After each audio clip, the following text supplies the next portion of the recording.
They call the ship Whisper. You stand in the cavernous docking bay. It smells of sterilized air and cold metal. General Thorne stands beside you, a man made of iron and regret. He gestures to the vessel before you. It is the last of its kind, the final prototype. She isn't large or imposing. Her hull is a matte black, seems to drink the light around it. She has no visible weapons, no grand viewports, just sleek, dangerous lines, like a knife made of shadow. This ship is humanity's final hope. You have heard that phrase before. It never gets less heavy. The general turns to you. His face is a roadmap of a long, losing war. We have thrown fleets at the Vex. His voice is gravel. We have thrown everything. All we did was teach them how to kill us faster. He hands you a small, cold data chip. The tech inside that ship is different. It's our last secret, our last gamble. You take the chip. It feels impossibly heavy. The weight of every lost soul, every burned world. What does it do, sir? You ask. Thorne looks back at the Whisper. A flicker of something you cannot name crosses his face. Fear, or maybe awe. It doesn't fight the battle in front of you, he says slowly. It fights the one in their minds. He pauses. They are giving her to you, Commander. And with her, everything. You walk the ramp into the Whisper. The air inside is still. The corridor opens onto a compact bridge. A command chair sits at its center, your chair. The crew is already there. A skeleton crew of 7. The best humanity has left. They look at you with a mixture of desperation and trust. You know their names, their histories. You chose each one yourself. Your tactical officer, Kalen, gives you a sharp nod. All systems green, Commander. She's ready to fly. His voice is calm, but his knuckles are white where he grips his console. He knows the odds. Everyone does. You slide the data chip into the command chair's interface. Then let's not keep the lady waiting, you say. The joke feels thin. It hangs in the air for a moment, then vanishes. No one is in the mood for laughter. Not today. You settle into the chair. The soft material molds around you. For a moment, it is just a ship, just a mission. Then you close your eyes. You follow the instructions burned into your memory. You reach out with your mind, and you connect to the machine. You are the Echo Commander now. It happens in an instant. The ghost engine wakes up. A jolt, not of electricity, but of pure information, floods your senses. It is not a gentle hum or a rising power. It is a silent scream in the back of your skull. 1,000 libraries of data slamming shut at once. The engine inside your mind feels wrong.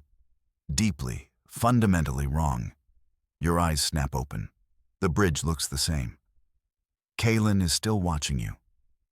Your navigator, a young woman named Wren, is plotting a course, but you feel something else. A presence. It is cold and vast. It is the engine, and it is now a part of you. You can feel the ship, not through its sensors, but as if its hull were your own skin. You feel the subtle vibrations of the life support, the quiet energy of the reactor deep in its belly. Commander? Kalen asks. His voice is tight with concern. Are you all right? You take a slow breath. The air feels different, sharper. You can almost taste the recycled oxygen. I'm connected, you manage to say. The words feel foreign. They are your words. But the thought behind them is shared with the machine, with this ghost. You look at the star charts on the main screen. They are no longer flat images. In your mind, you can see the star-borne pathways, the gravity wells, the hidden currents of space-time. It is beautiful, and it is terrifying. The universe has opened up to you, a book written in a language no one else can read. The engine whispers to you, not in words, but in feelings, in concepts. It shows you possibilities.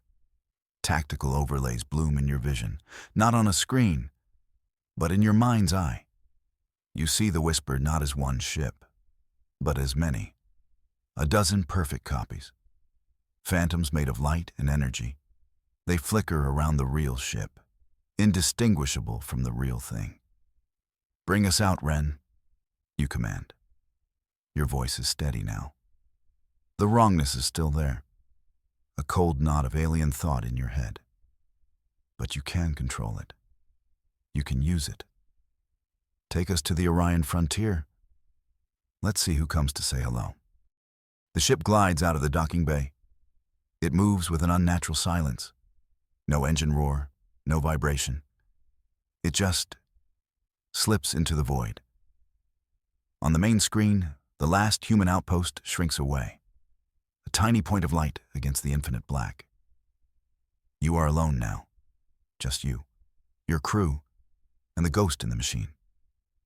You push the feeling of wrongness down. You have a job to do. Humanity is counting on you. You will not fail. You cannot fail. The engine agrees. It wants to be used. It wants to fight. It sings a song of silent, terrible purpose in your mind. And you begin to sing with it. You drift for 3 days. 3 days of silence. The ghost engine is a constant companion, a low hum of awareness at the edge of your thoughts. You learn to live with it. You learn its rhythms, its moods. The crew watches you. They see you staring at blank screens. They see you nod in response to questions no one asked. They are worried. But they are disciplined. They trust your command.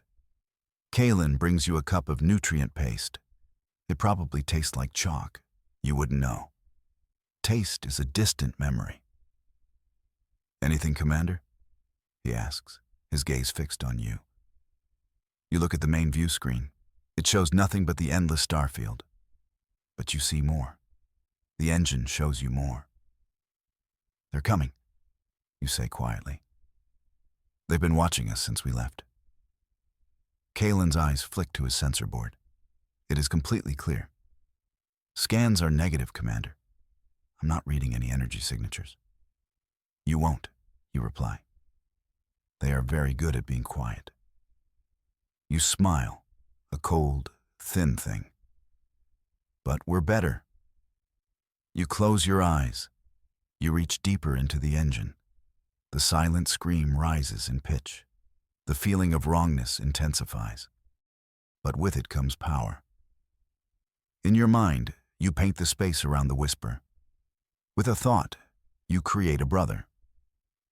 Another ship, identical to yours, takes position off your port side.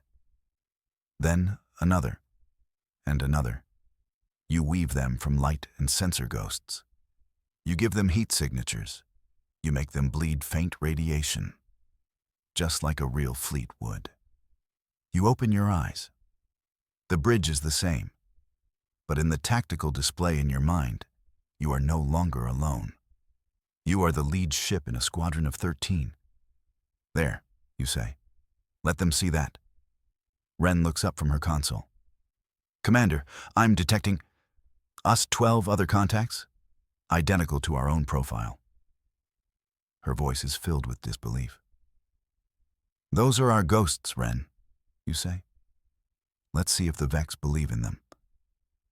The wait is not long, a ripple in space-time, a distortion of light. And then they are there. A Vex patrol fleet, 6 ships. They are perfect, brutalist hexagons. Their forms are an insult to the elegant curves of nature. They move in flawless formation, cold, precise, inhuman. "Contacts confirmed," Kalen barks. 6 Vex cruisers, standard formation. They're powering weapons. On the main screen, you see the Vex ships hold their position. They are scanning you, scanning your Phantom fleet. You can feel their probes washing over your illusions.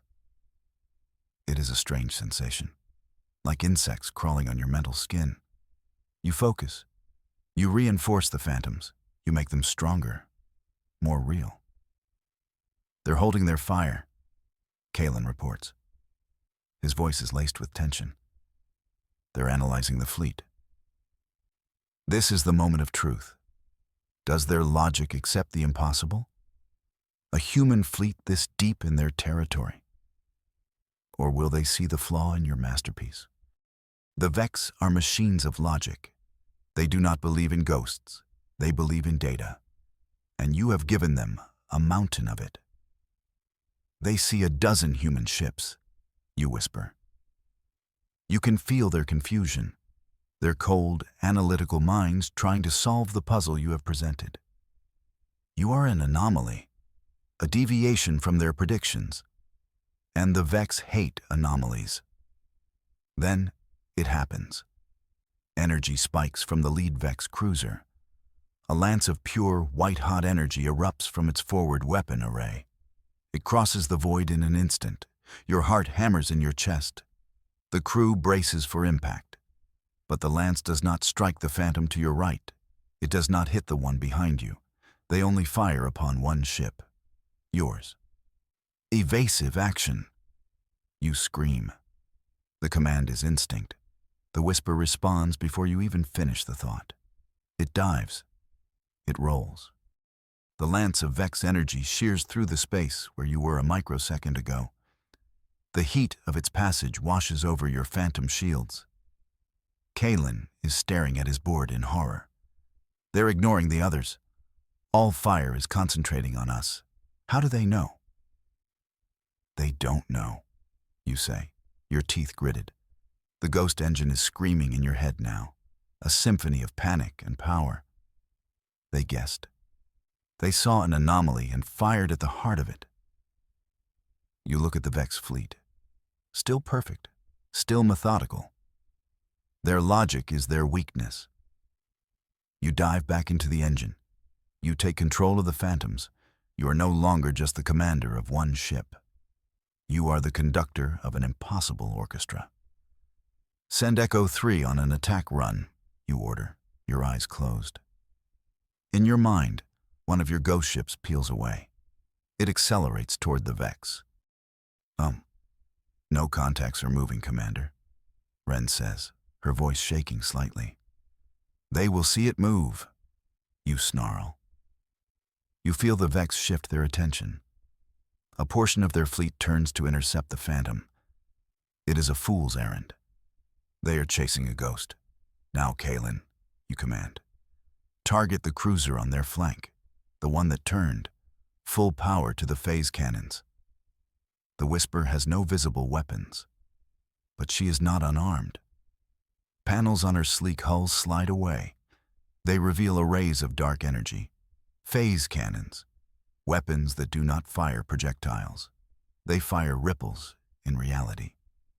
Firing! Kalen yells. A wave of distorted space erupts from the Whisper. It is invisible to the naked eye, but you see it in your mind. A beautiful, terrible wave. It washes over the targeted Vex cruiser. For a moment, nothing happens. The hexagon ship continues its turn. Then, its edges begin to blur. Its perfect lines waver. It shimmers like a heat haze. And then, it simply comes apart. No explosion, no fire. Just a quiet, horrifying dissolution. Metal and energy and the Vex within, all unwoven from the universe. The ship dissolves into a cloud of drifting atoms. One moment it is a warship. The next it is dust. The Vex fleet stops. You can feel their shock. Their cold logic has failed them.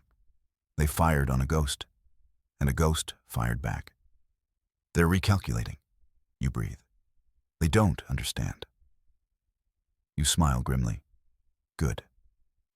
This is the power of the ghost engine. This is the power of the Whisper. You are not just fighting a battle. You are rewriting its rules. You are a living paradox. a weapon they cannot comprehend. The victory is intoxicating. But as the adrenaline fades, you feel the cost. The engine's scream recedes to a low thrum, and in its place, something else rises. An echo. Your victory leaves echoes in your crew's minds. The ghosts of battle linger on the bridge. You watch as Kalen stares at his tactical display. The spot where the Vex cruiser vanished is empty, but he flinches. His eyes track something that is not there. You know what he sees. He sees the phantom ship you sent on a suicide run. He sees it die. "Report," you say. Your voice is hoarse. The link with the ghost engine has left a metallic taste in your mouth. "Enemy fleet is in disarray," Kalen stammers. He shakes his head, trying to clear it. The remaining 5 ships are holding position. They are not advancing, not retreating. "They're scared," Ren whispers from the navigator's seat. "I've never seen them hesitate."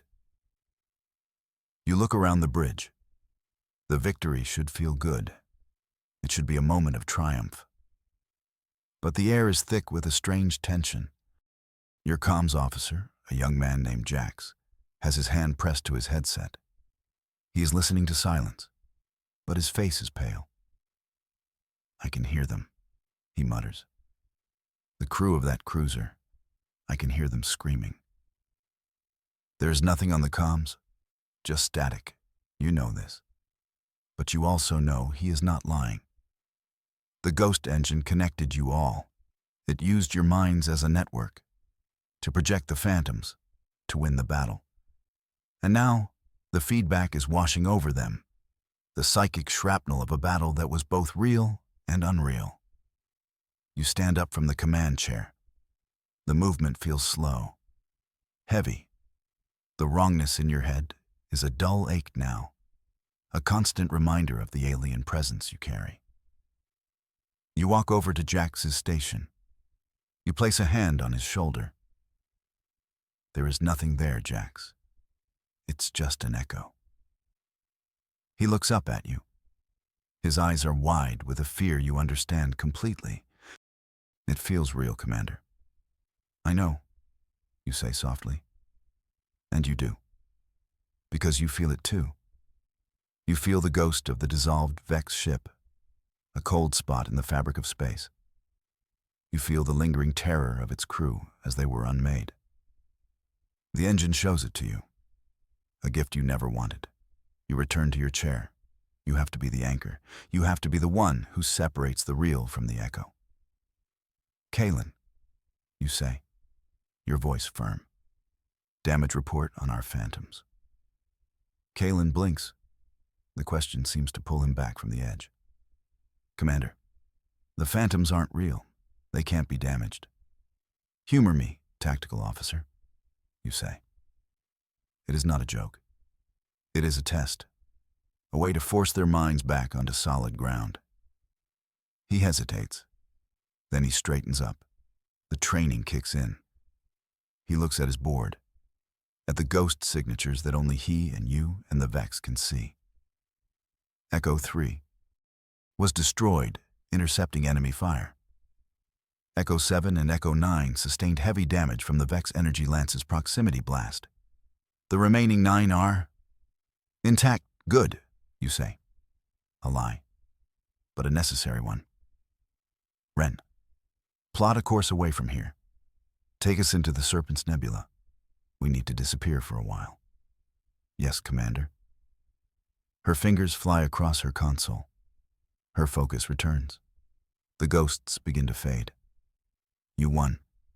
You proved the whisper works. You saved your ship, your crew. But you see the price etched on their faces. You feel it in your own mind. You have introduced a new kind of horror to the battlefield. And you are not sure who it will haunt more, them or you.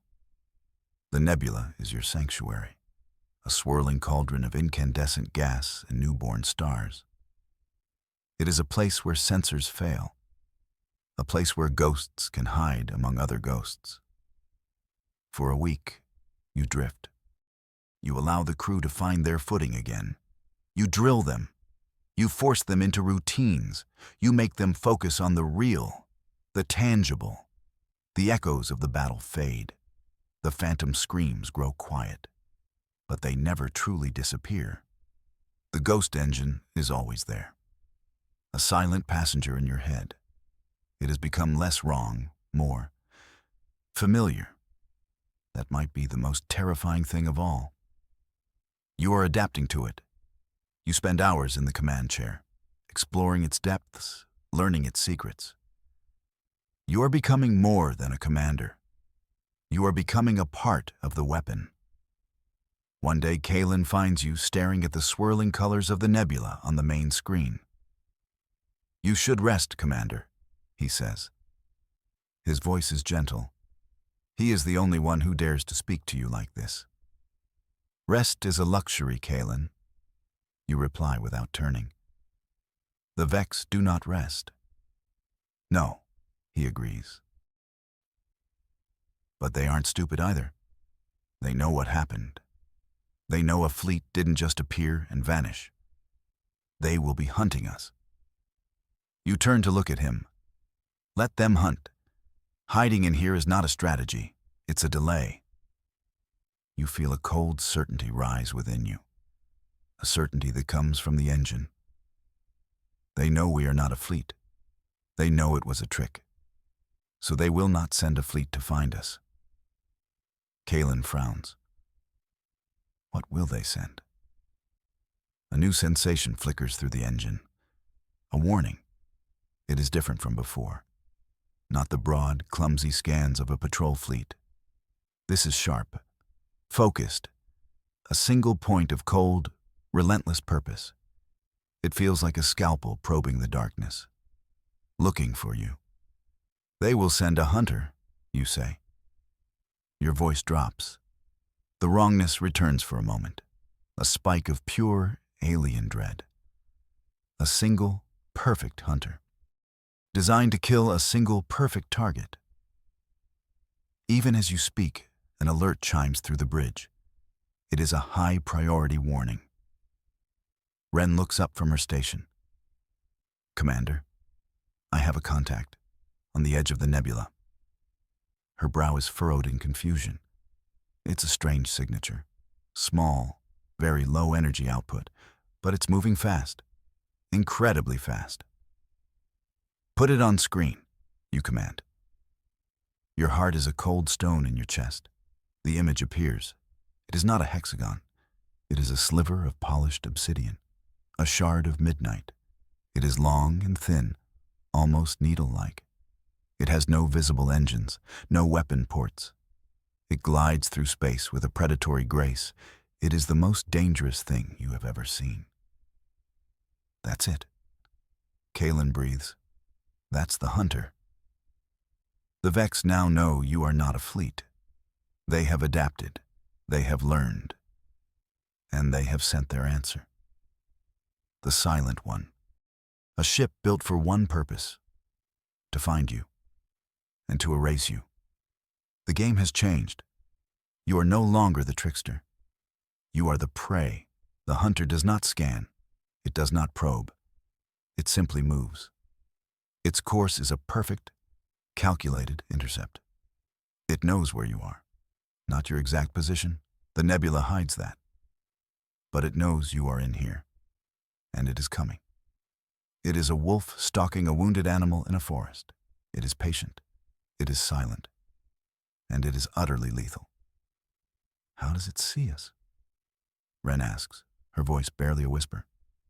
All our systems are on passive. We're a ghost. You look at the image of the hunter ship. The ghost engine in your head is strangely quiet, subdued, almost afraid. It's not looking for a ship, you say. It's looking for the engine. It's hunting me. The truth of it settles over the bridge. A cold, heavy blanket. The Vex have created an anti-commander. A weapon to fight a weapon. This is no longer about fleets and phantoms. It is a duel. A personal, intimate battle across the silent void. We can't outrun it, Kalen says, stating the obvious. His tactical mind is already racing. And we can't hide from it forever. It will find us eventually. Then we don't run, you declare. You stand up. The fear you felt a moment ago is gone, replaced by a cold, hard resolve. The engine seems to draw strength from your decision. The wrongness recedes. The power returns. We set a trap. You turn to the main screen, where the nebula swirls in all its chaotic glory. It is your hiding place. Now, it must become your weapon. It thinks it is the wolf, you say. We will remind it that this forest belongs to us. The plan is simple, and it is insane. You will not run from the hunter. You will lead it. You will be the shepherd, and you will guide the wolf into a flock of your own making. Deep within the nebula is a region known as the cauldron, a graveyard of protostars, a place where gravity is a tangled knot and reality is thin. No ship would go there willingly. It is a death trap, which is exactly why you are heading there. Wren, plot a course for the cauldron, you order. She looks at you as if you have lost your mind. Commander, the gravitational tides in there will tear this ship apart. It's suicide. The Whisper is not a normal ship, Wren. You remind her gently. And the hunter is not a normal enemy. You look at Kalen. I'm going to need ghosts, Kalen. Lots of them. I want this nebula to be so full of echoes that the hunter won't know which one is real until it is too late. Kalen nods slowly. A grim smile touches his lips. Making ghosts? I can do that. You are the bait. The entire plan hinges on the hunter's relentless focus on you, on the ghost engine. You will thread the needle through the cauldron. You will push the Whisper to its absolute limits, and you will pray that the hunter is arrogant enough to follow. Failure is not an option. A message had arrived just before the hunter appeared. A coded, desperate plea from a colony world. Haven, a small agricultural outpost with over 2 million souls. They are directly in the Vex's path. If you fail here, if the hunter gets past you, Haven will be the next world to fall. The extinction of an entire colony rests on your shoulders. You take your seat. The engine hums in your mind. A song of anticipation. Let's begin, you say. Wake the ghosts. The Whisper turns. It dives deeper into the glowing heart of the nebula. And behind you, the silent hunter follows. Unwavering, unblinking.